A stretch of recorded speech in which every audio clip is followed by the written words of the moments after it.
Vamos começar falando um pouquinho sobre educação, porque o presidente Lula sancionou uma lei que cria uma poupança para incentivar alunos do ensino médio a permanecer na escola. O programa, que foi intitulado Pé de Meia, está prevendo o pagamento de parcelas mensais e um abono anual aos estudantes, além de um auxílio extra no terceiro ano para quem fizer o Enem.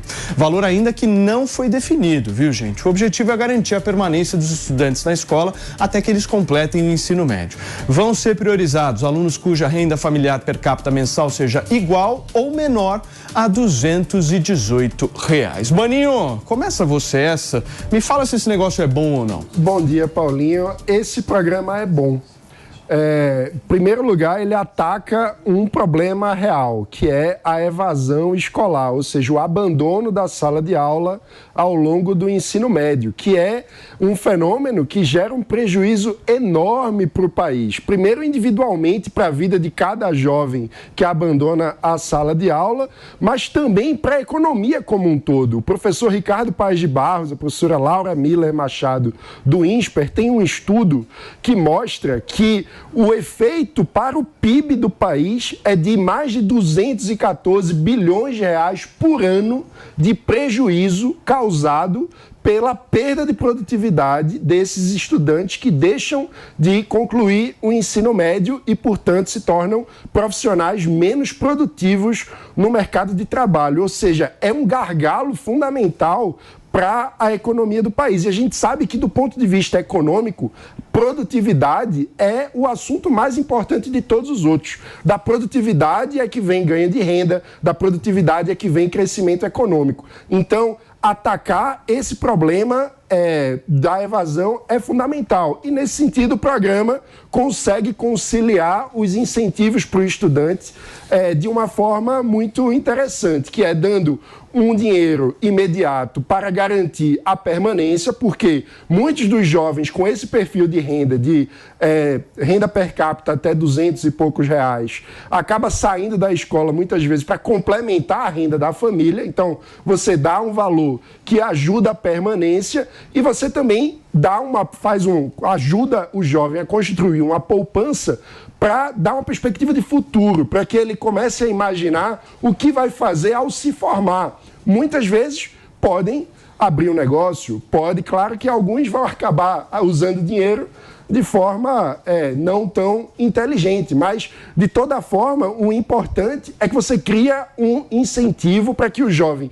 permaneça e pense no futuro. E é isso que a gente precisa da juventude. Você sabe que aqui em São Paulo, eu me lembro bem, já tiveram 2 programas que era algo mais ou menos nessa linha, mas havia uma diferença. O aluno ele tinha que contribuir com a escola. Eu me lembro do Escola da Família, não sei se vocês se lembram, da época do Chalita, quando o Chalita era secretário de Educação aqui em São Paulo.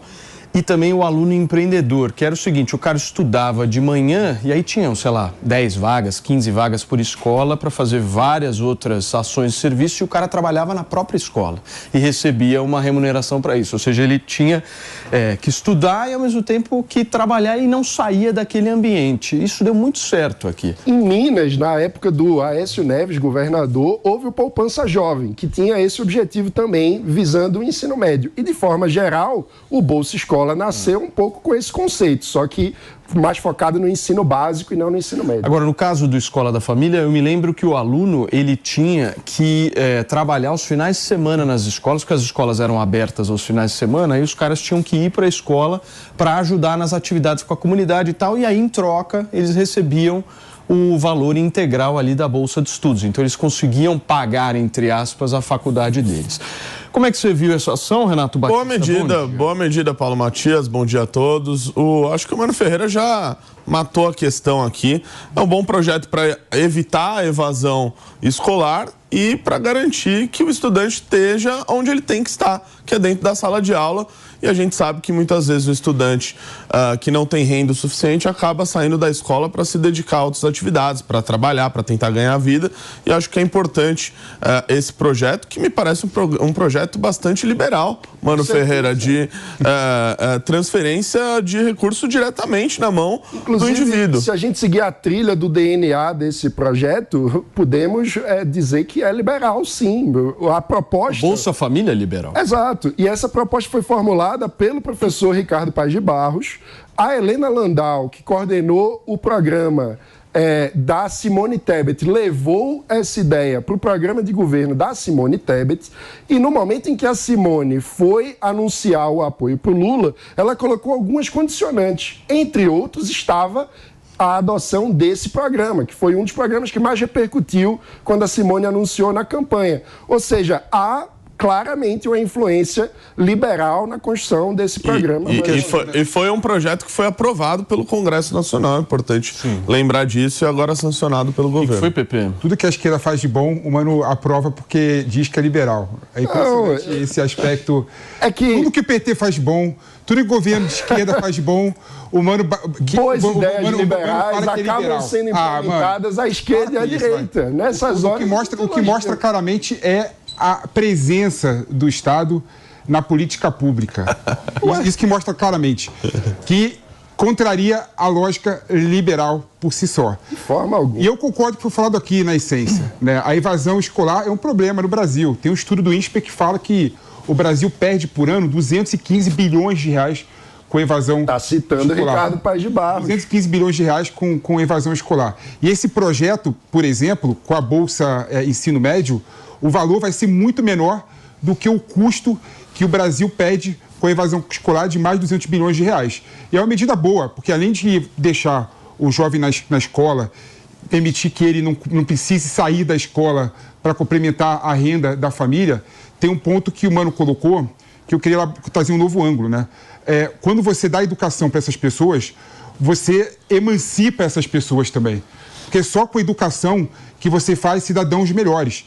Então, quando você faz com que os jovens fiquem na escola e aprendam, não é? Você faz com que a gente forme cidadãos para o mundo, para o Brasil, muito melhor. Agora, o desafio que o governo tem, além de fazer esse projeto, Mano, é fazer um sistema de educação muito mais atraente para o aluno. Exato. Muito mais moderno para o aluno. Porque o sistema educacional do Brasil, hoje em dia, infelizmente, forma crianças francesas do século XIX no século XXI. O tal de enciclopedismo raso, decoreba sem nenhum tipo de fundamento, sem nenhum tipo de razão. Então nós temos que agora, que os jovens ficarão na escola para receber a Bolsa Ensino Médio, criar instrumentos e melhorar o ensino médio para dar instrumento para ele, para realmente se emancipar como cidadão. Agora, Ju, é importantíssimo combater a evasão escolar, mas educação básica é tão importante quanto, né, minha amiga? Bom dia a todos. Acho que as considerações que foram trazidas aqui são, obviamente, muito pertinentes, mas quando a gente analisa uma política pública, a gente precisa ver, entre outras questões, o quanto essa política pública custa para a gente. Então, uma medida por si só, a gente não pode falar, tal programa é bom.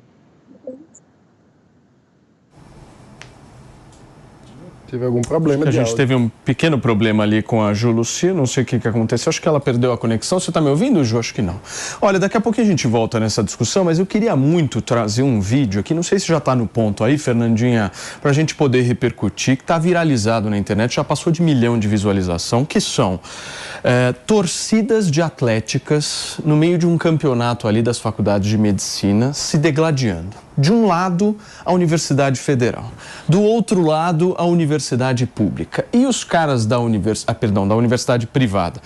Do lado da galera da Universidade Privada, eles criaram um hino, Renato Batista, no mínimo constrangedor. No mínimo constrangedor, né, Maninho? A gente pode dizer isso. Em que eles se vangloriam, de alguma forma, que eles são ricos, que os pais dele são ricos, que eles, de alguma forma, conseguiram passar na faculdade porque a faculdade é fácil, porque eles colam e porque, eles têm mais estrutura que a galera do outro lado. E é um grito de torcida mesmo. Eu vou exibir esse vídeo daqui a pouquinho aqui para vocês. É um negócio inacreditável. Já temos? Então vamos rodar esse vídeo só para vocês entenderem do que eu estou falando.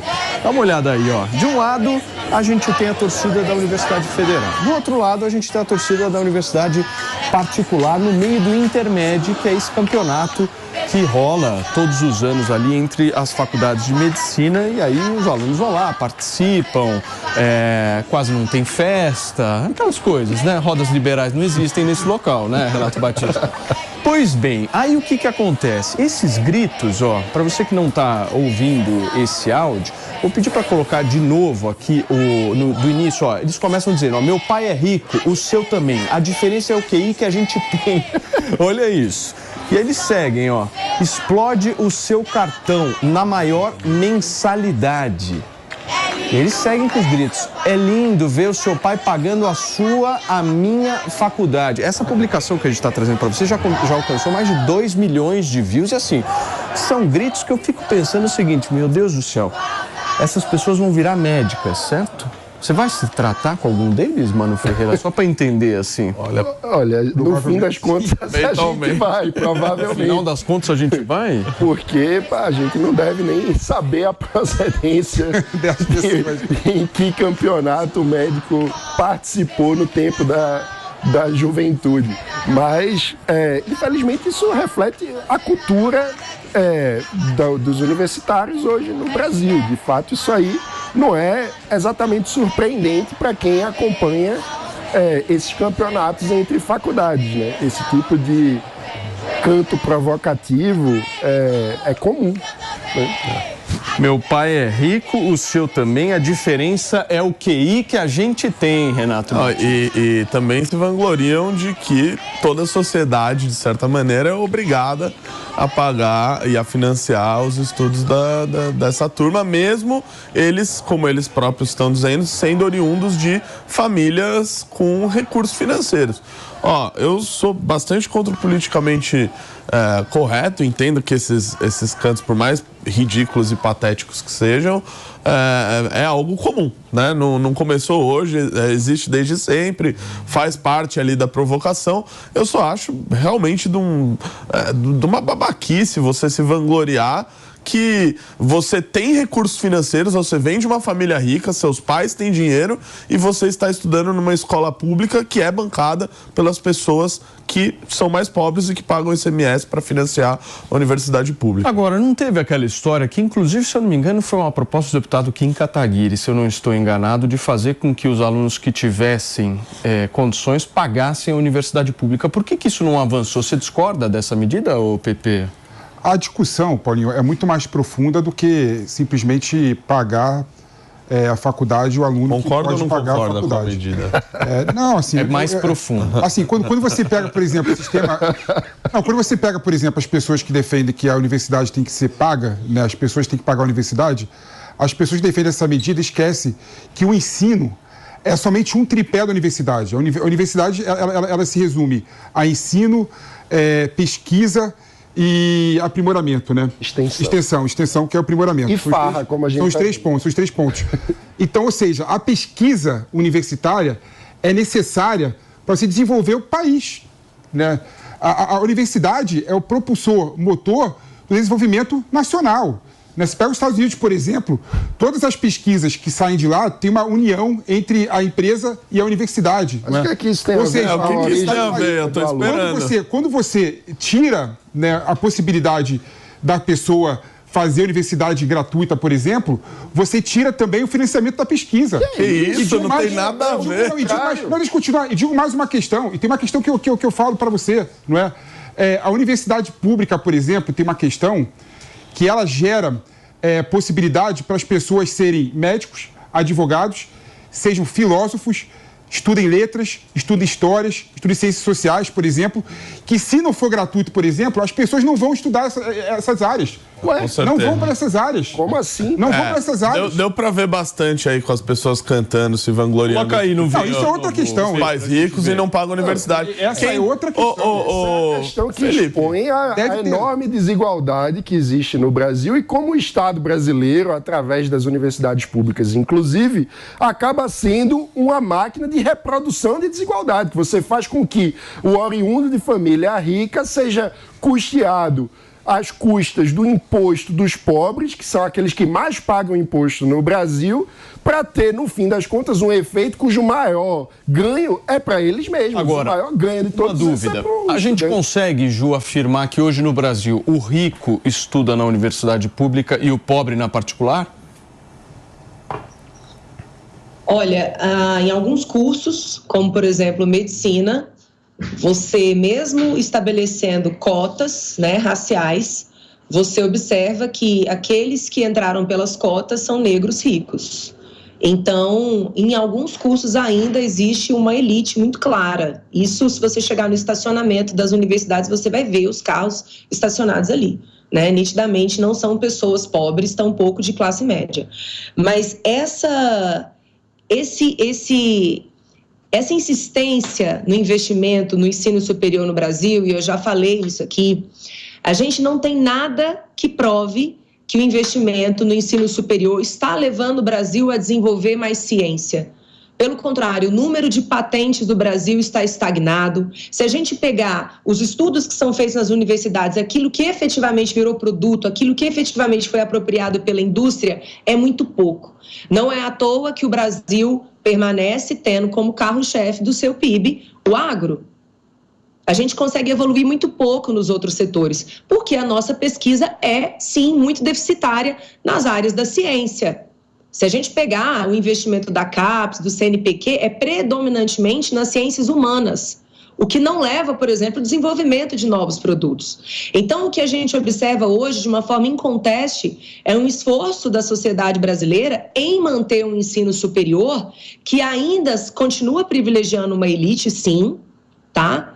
Mas que não tem essa elite revertendo isso como ganho na sociedade. Em contrapartida, como tudo depende de dinheiro, como nenhuma política pública pode ser avaliada pela sua intenção em si, a gente tem que avaliar o custo dela também, a gente permanece sem universalizar a creche.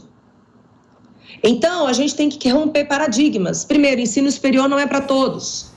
Nenhum país desenvolvido no mundo, a gente tem a maior parte da população no ensino superior. A gente tem que focar no ensino médio. Essa, inclusive, é a crítica que eu ia fazer em relação ao programa do pé de meia, como está sendo chamado, né? Será que a pura e simples permanência do estudante no ensino médio por si só garante que ele vai ser mais produtivo? Eu tenho os meus questionamentos. Eu tenho. Então, você manter uma pessoa ali na sala de aula, por si só, vai fazer com que ela seja um trabalhador melhor, mais produtivo? Eu realmente preciso de mais pesquisa, porque o que a gente vê hoje de uma forma incontestável, é o nosso estudante, quando ele vai fazer a prova do PISA, é uma vergonha. Ele não tem raciocínio lógico-matemático, ele não sabe interpretar texto. Então, continuar mantendo as pessoas nesse sistema... Eu não sei, gente, se vai trazer esse impacto, não, de verdade. Não estou falando nem que sim, não estou falando que não. Sim. Agora, uma política pública de 20 bi, se você falar assim, Júlia, o que você gostaria de ver? Joga esse 20 bi em ensino básico. Pega o bebê, pega a criança, vamos investir até os 7 anos de idade. Aí sim a gente vai ter uma transformação no Brasil. Mas sabe por que isso não é feito? Porque o bebê não vota, o ensino médio vota.